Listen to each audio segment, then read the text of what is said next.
Hey everybody, it's Ron from Pick Dawgz. This is Ron's Rundown. We're going to go over the MLB games scheduled for Thursday, July 25th, 2024. And if you like what you see, make sure to give this video a big thumbs up and subscribe to our channel. Don't forget to put your baseball picks in the comments section below. And if you're looking for my best bets, including my daily rundown best bet, you can find those at the premium picks tab at pickdawgz.com. There's also a link in the description.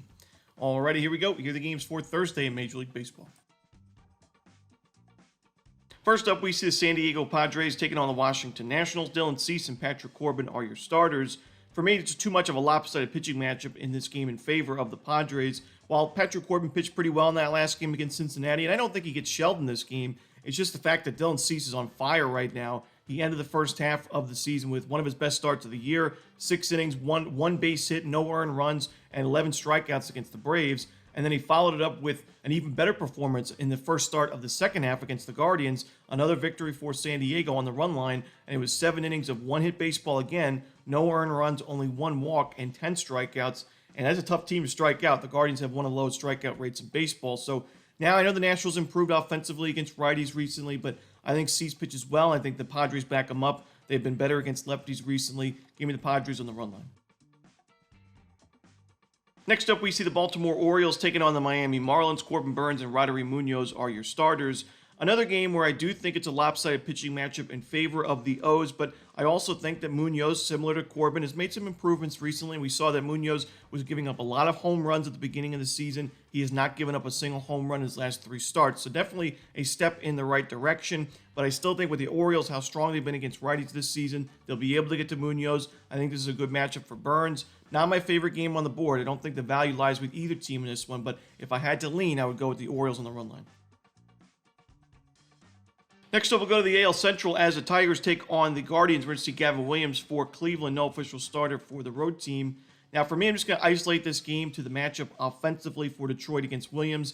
And I like their team total over. You could take the team total over in the first 5 innings because the Guardians' bullpen is pretty tough. But I think the full game team total is also in play. When you look at Williams, so far this year, 18 innings, very small sample size, but the strikeout numbers aren't really where they need to be. The control's been off a little bit. His fastball has got great velocity on the fastball, but hasn't been able to locate it yet, and he is missing outside the zone quite a bit with that pitch. He's got a 5.3 expected ERA, so the expected numbers aren't sharp. The Tigers have made some pretty notable improvements offensively against right-handed pitching in the month of July. For me, I think it all adds up to an over for the Detroit Tigers team total. In our next game, it's the White Sox and Rangers at 2:35 Eastern. We're going to see Scherzer and Cannon as the starters. And in my opinion, this is a game where you take a shot on the White Sox plus the 1.5 runs and on the money line.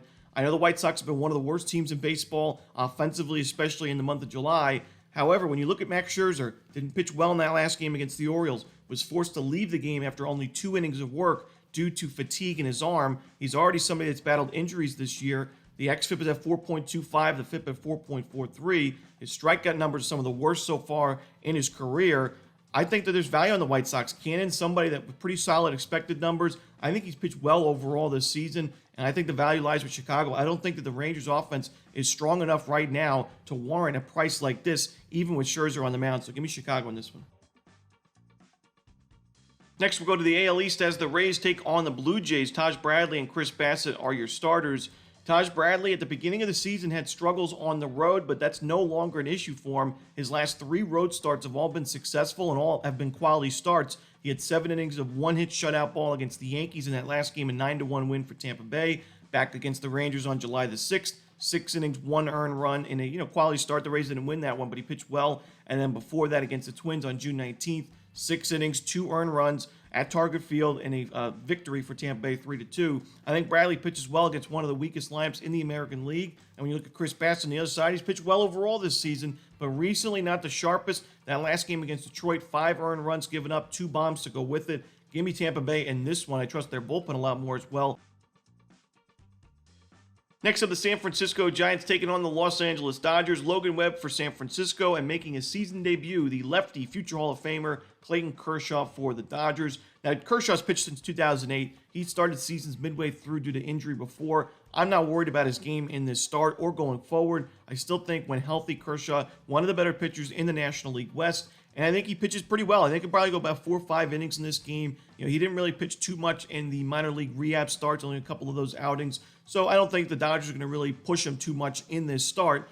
But I also think Logan Webb, when you look at his last game against these Dodgers on June 28th, 7 innings, 2 earned runs, 6 strikeouts in a Giants victory, 5-3.